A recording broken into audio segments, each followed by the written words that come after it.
السلام علیکم، میں ہوں عارف کاظمی اور آپ دیکھ رہے ہیں سچ ٹیلی ویژن کا ڈیجیٹل پلیٹ فارم۔ ناظرین، غزہ میں جنگ بندی کے بعد اسرائیل اور حماس کے درمیان قیدیوں کا تبادلہ جاری ہے اور آج جو ہے پانچویں مرحلے میں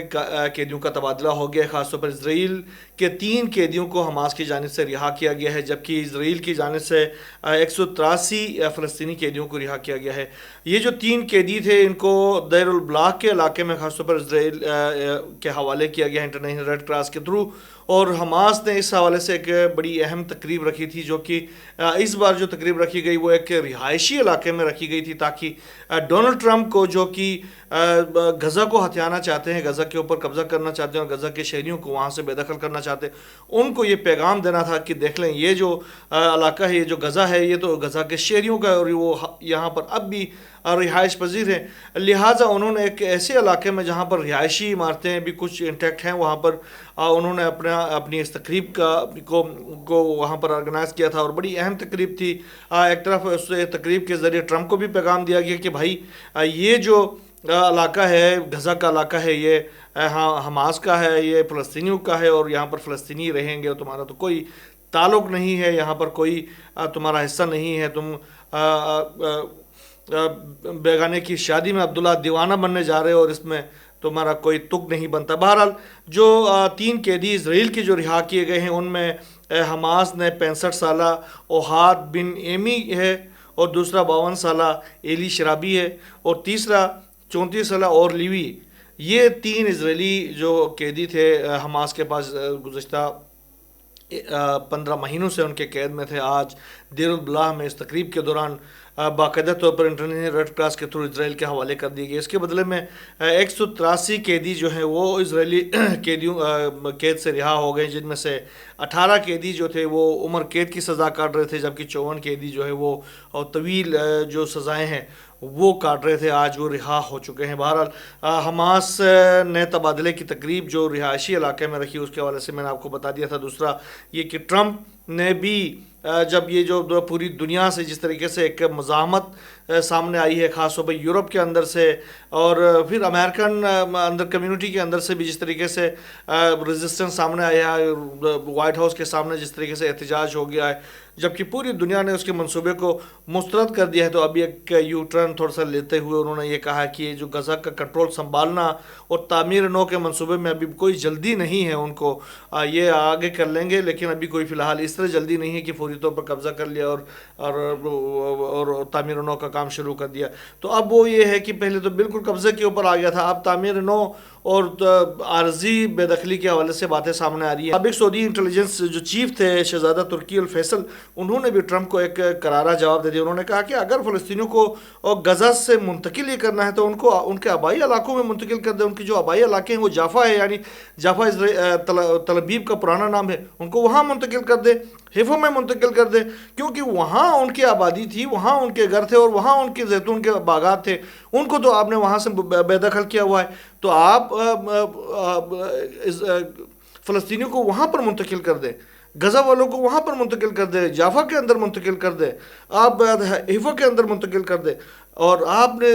انہی علاقوں سے ان فلسطینیوں کو آپ نے زبردستی بے دخل کیا تھا 1947-48 کے اندر، تو اب جو ہے آپ ان کو نکال کر مصر اور اردن کیوں بھیج رہے ہیں؟ آپ ان کے آبائی علاقوں میں بھیج دیں، جہاں پر وہ اپنے زیتون کے کھیتوں کو دوبارہ سے آباد کر اپنے گھروں میں جائیں، جو ان کے آبائی گھر اب بھی وہاں پر موجود ہیں، جن پر اسرائیلی شہریوں نے رہائش اختیار کی ہوئی ہے، ان پہ جا کر دوبارہ سے آباد ہو جائیں گے، ان کے لیے کوئی مسئلہ نہیں ہے۔ دوسرا شہزادہ ترکی الفیصل نے کہا کہ یہ زمینیں فلسطینیوں کی ہیں، یہ گھر جنہیں اسرائیل نے تباہ و برباد کیا یہ بھی فلسطینیوں کے، اور انہیں دوبارہ آباد کر لیں گے، بالکل اسی طریقے سے آباد کر لیں گے جیسے پہلے گزشتہ سالوں جو ہے اسرائیل کی جانب سے جو حملے کر کے تباہ کیا تھا، تو انہوں نے دوبارہ سے اس کو بحال کر دیا۔ اب بھی ان کے پاس وہ ہمت ہے، وہ اسی طریقے سے اپنے گھروں کو آباد کر سکتے ہیں۔ دوسرا یہ کہ حماس کے جو رہنما ہے وہ مسلسل اسرائیل کے ان دھمکیوں کے بعد اپنی جو جوابی کارروائی کے حوالے سے بھی اپنے گروہ تیار کر رہے ہیں۔ حماس کے رہنماؤں کی ایک وفد نے تہران میں آیت اللہ سید علی خامنائی جو ایران کے سپریم لیڈر ہیں ان کے ساتھ ملاقات کی ہے، غزہ کی صورتحال، مشرق وسطیٰ کی صورتحال کے اوپر بڑی اہم قسم کی گفتگو انہوں نے کی، اور آیت اللہ سید علی خامنائی نے حماس کے جو وفد تھا ان کو ہدایات دی ہیں کہ وہ انہوں نے کس طریقے سے اپنے آگے کے رد عمل کو طے کرنا ہے، اور ایران کس طریقے سے ان کی ہیلپ کر سکتا ہے۔ اور دوسری طرف ٹرمپ جو ہے وہ ایران کے ساتھ جب سے انہوں نے جو اقتدار سنبھالا ہے، کشیدگی اسی طریقے سے بڑھایا جا رہا ہے. اب جو ہے وہ انہوں نے پہلے تو پابندیاں لگا دی ایران کی جوہری تنصیبات اور دیگر کچھ اداروں کے اوپر. اس کے بعد سے انہوں نے کہا کہ میں ایران کے پریزیڈنٹ کے ساتھ ملاقات بھی کرنا چاہتا ہوں، جس کو ایران کی جانب سے باقاعدہ طور پر مسترد کر دیا گیا. اب انہوں نے ایک اور نیا شیشہ چھوڑ دیا جب ایرانیوں نے مسترد کر دیا اس کے اس بیان کو، اس کی خواہش کو کہ وہ ایران کے صدر سے ملاقات کرنا چاہتے ہیں. تو اس کے بعد سے اب انہوں نے نیا پینترا یہ بدلا ہے کہ ایران کے ساتھ مذاکرات کے لیے کچھ شرط رکھ دیے. بھائی شرط رکھنے کی کیا ضرورت ہے؟ انہوں نے پہلے ہی آپ کو منع کر دیا کہ آپ کے ساتھ کوئی ملاقات نہیں کرنی ہے. تو آپ مذاکرات اور ملاقات والی کہانی تو گئی بعد میں چلی گئی. تو خیر انہوں نے کہا کہ پہلے کسی بھی قسم کے میزائل کی تیاری کو ایران کو روکنا پڑے گا. دوسرا انہوں نے کہا کہ یورینیم کی جو افزودگی ہے اس کو 5% سے بھی نیچے کم کرنا پڑے گا. تیسرا جو ہے کہ مزاحمتی جو محاذ ہے ان کا مکمل خاتمہ کرنا پڑے گا ایران کو. چوتھا جو ہے ایران میں جو تمام جو امریکی قیدی ہیں ان کو رہا کرنا پڑے گا. اور پانچوں اسرائیل کے خلاف جو ہے ایران اپنی تمام تر کارروائیاں روک دے گا. اور اگر یہ سب کچھ کرتا ہے تو ہم ایران کے ساتھ مذاکرات بھی کر سکتے ہیں، ان کے ساتھ ملاقات بھی کر سکتے ہیں اور ان کے ساتھ تعلقات بھی برقرار سکتے ہیں. لیکن ایرانیوں نے تو پہلے ہی کہہ دیا کہ ہمیں آپ کے ساتھ تعلق رکھنے کا، آپ کے ساتھ ملاقات کرنے کا کوئی شوق نہیں ہے. دوسری طرف ٹرمپ جو ہے وہ اپنے جو شہری ہے، اپنے جو ملک کے اندر جو مختلف قسم کے اقدامات کر رہے ہیں وہ بھی ایک ہیجان انگیز ایک صورتحال وہاں پر امریکہ کے اندر بھی پیدا کر دی ہے. دوسری طرف جو دیگر ممالک ہیں، خاص طور پر کینیڈا کے اوپر، میکسیکو کے اندر جو ٹیرفس لگا دیے تھے اور چائنا کے اوپر ٹیرفس لگا دیے تھے، اس کے بعد سے میکسیکو اور کینیڈا کے درمیان کے اوپر جو ٹیرفس انہوں نے لگا دیے تھے وہ کسی حد تک 30 دنوں کے لیے مؤخر کر دیا. لیکن وہ تلوار اس نے لٹکائے رکھی ہے کہ وہ کسی بھی وقت دوبارہ سے ان کے اوپر ٹیرف لگا سکتے ہیں دوبارہ سے. اب انہوں نے کہا کہ اگلے ہفتے کئی اور ممالک پر بھی وہ ٹیرف لگانے کا اعلان کریں گے، نافذ کرنے کا اعلان کریں گے. اب یہ جو صورتحال آ رہی ہے اس کی وجہ سے ایک بڑی اہم ترین جو ڈیولپمنٹ خاص طور پر یہ آ رہی ہے کہ یورپین جو کنٹریز ہے وہ ٹرمپ کے خلاف، وہ امریکہ کے خلاف بڑے صف آرا ہونا شروع ہو گئے ہیں. ابھی جسٹن ٹروڈو نے ایک بڑی اہم تقریر کی ہے، خاص طور پر وہ انڈور کرنے کی کوشش کی لیکن وہ میڈیا میں اس کی باتیں ریکارڈ ہو گئی ہیں، جس میں وہ یہ کہہ رہا کہ جو ٹرمپ ہے وہ اس کے کینیڈا کو ہتھیانے کا جو ارادہ ہے وہ خطرناک ارادہ ہے اور اس کا یقینی ارادہ ہے. وہ یہ کہتے ہیں کہ ٹرمپ جو ہے دراصل کینیڈا کے جو معدنیات ہیں اس کی نظریں جو ہیں ان معدنیات کے اوپر ہے. وہ ان معدنیات کو حاصل کرنے کے لیے کینیڈا کو اپنے 51ویں ریاست بنانا چاہتا ہے اور ہمیں اس خطرے کو، امریکہ کے اس خطرے کو بہت ہی سنجیدگی سے لینا چاہیے، کیونکہ ٹرمپ سمجھتے ہیں کہ آسان طریقہ جو ہے کینیڈا کے جو معدنیات ہیں، معدنی وسائل ہیں، ان پر قبضے کا آسان طریقہ یہ ہے کہ کینیڈا کو ہی ہضم کر لیا جائے. تو یہ جسٹن ٹروڈو نے اس انڈور بریفنگ کے اندر یہ باقاعدہ یہ بات کی ہے، جس کو کچھ میڈیا آؤٹلیٹس نے باقاعدہ اس ریکارڈنگ کو حاصل کر دیا اور اس کے بعد انہوں نے اس خبر کو نشر کر دیا ہے. تو یہ صورتحال بہت تیزی کے ساتھ پورے یورپ کے اندر جو ہے وہ پنپنا شروع ہو گئی. یورپ جو ہے وہ باقاعدہ محاذ ایک امریکہ کے خلاف جو ہے وہ بنانا شروع کر دیا. لگ یہ رہا ہے کہ آنے والے دنوں میں جو ہے وہ باقاعدہ نیٹو، جس کو آج تک امریکی مفادات کے لیے دنیا بھر میں استعمال کیا جاتا رہا ہے، جہاں جہاں امریکہ چاہتا تھا کہ وہاں پر رجیم چینج کیا جائے، وہاں سے معدنی جو ان کے دولت کو حاصل کیا جائے، تو نیٹو جو ہے وہ ایک زرخرید غلام کی طرح وہاں جا کر ان کو وہ سہولتیں فراہم کرتا تھا. جیسے ہم نے دیکھا کہ عراق کے اندر جس طریقے سے نیٹو نے امریکی احکامات کے اوپر انہوں نے عراق کو تلاش کیا اور وہاں سے تیل کی جو دولت ہے وہ انہوں نے چوری کر لی. اس کے بعد سے ایران جو افغانستان کے اندر انہوں نے جو حالات پیدا کیے اور وہاں پر جو لوگوں کا قتل عام کیا، وہاں پر قبضہ کیا اور اس کے بعد سے وہاں کی معدنی دولت جو ہے لیتھیم سمیت وہ اٹھا کر لے کے گئے اور آج جو ہے وہ اپنی جدید جو توانائی کے جو ذرائع ہیں وہ ان کو وسیع کرنے میں افغانستان کو تلاش کرنے کا جو کردار تھا اس میں بڑا ہاتھ تھا. اور دوسری طرف جو ہے اب وہ ان کی جو نظریں اب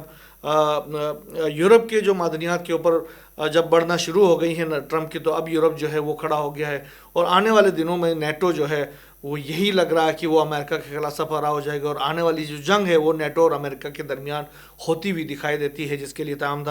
تر تیاریاں جو ہیں وہ جاری ہیں اس وقت بھی، اور آنے والے دنوں میں، آنے والے مہینوں میں اس حوالے سے بڑی اہم قسم کی ڈیولپمنٹ سامنے آ سکتی ہے۔ دوسری طرف ٹرمپ نے جس طریقے سے یو ایس ایڈ کے اوپر پابندی جو ختم کرنے کا انہوں نے ایک فیصلہ کیا تھا، اس کے حوالے سے ایک ان کو بڑا جھٹکا لگا ہے، اور اس جھٹکا یہ ہے کہ جو امریکی جج ہے انہوں نے یو ایس ایڈ کو مکمل ختم کرنے سے ٹرمپ کو باقاعدہ طور پر روک دیا ہے۔ جج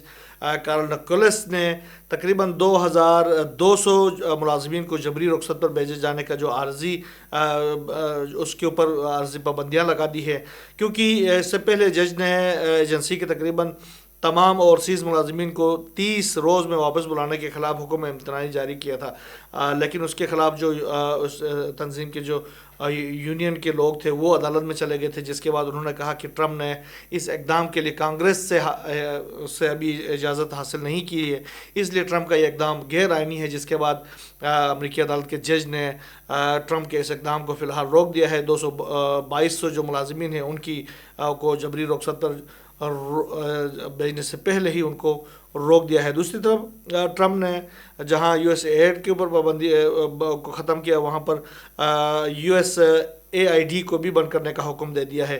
میڈیا رپورٹس کے مطابق ادارے کے زیادہ تر اہلکاروں کو پہلے ہی نکالنے کی تیاریاں مکمل کی گئی ہیں، اور زیادہ تر اہلکاروں کو جبری رخصت پر یہاں پر بھی بھیجا جا رہا ہے اس ادارے کے بھی۔ اور دوسری طرف جو عالمی فوجداری عدالت کے اوپر جو پابندیاں لگائی تھی ٹرمپ کی جانب سے، اس کے بعد سے جو انٹرنیشنل جو سفری پابندیوں کا جو شکار ہوں گے، امریکی پابندیوں کا پہلا جو شکار جو شخصیت ہوں گے خاص طور پر، وہ ایک برٹش پاکستانی ہیں، کریم خان ان کا نام ہے۔ وہ یہ خیال کیا جا رہا کہ وہ پہلی شخصیت ہوں گے جو کہ ٹرمپ کے جو شخصیات کے اوپر پابندیوں کا جو شکار ہو جائیں گے۔ خاص طور پر کریم خان جو ہے وہ عالمی فوجداری عدالت کے پاس پراسیکیوٹر ہیں، اور امریکی خبر رساں ایجنسیوں کا یہ دعویٰ ہے کہ کریم خان کے اوپر اقتصادی اور سفری پابندیوں کا سامنا کرنا پڑے گا اس کو، اور ان کو پہلے عہدیدار ہوں گے جو کہ امریکی پابندیوں کا شکار ہوں گے۔ اگر یہ ہو جاتا ہے تو پھر ان افراد جو کہ عالمی فوجداری عدالت سے منسلک تھے، ان کی جو شخصیات ہیں، ان کے امریکہ میں جو اثاثے ہیں وہ بھی منجمد کیے جائیں گے، اور ساتھ ساتھ ان کے جو خاندان کے افراد ہیں ان کے امریکہ میں داخلے کے اوپر بھی پابندیاں عائد کی جائیں گی۔ یہ کچھ ڈیولپمنٹس ٹرمپ نے برسر اقتدار آنے کے بعد پورے دنیا کو اس نے ایک ہیجان میں ڈالا ہوا ہے، پوری دنیا پریشان ہو گئی ہے کہ کر کیا رہا ہے، اور ساتھ ساتھ سب بندیاں بھی ہو رہی ہیں ٹرمپ کے خلاف، امریکہ کے خلاف، یہ کہ اس اقدام کو کیسے روکا جائے۔ ابھی انہوں نے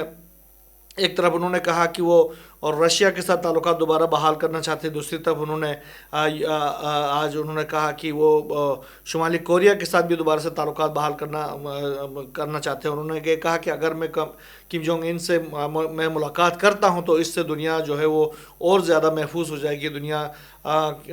میں امن قائم کرنے کے لیے ایک بہت اہم موقع مل جائے گا۔ بہرحال ٹرمپ کے یہ اپنے فلسفے ہیں، آنے والے دنوں میں اس حوالے سے کیا کیا نئی ڈیولپمنٹ سامنے آتی ہیں انشاءاللہ ہم آپ سے شیئر کرتے رہیں گے۔ یہاں بس اتنا ہی، اللہ حافظ۔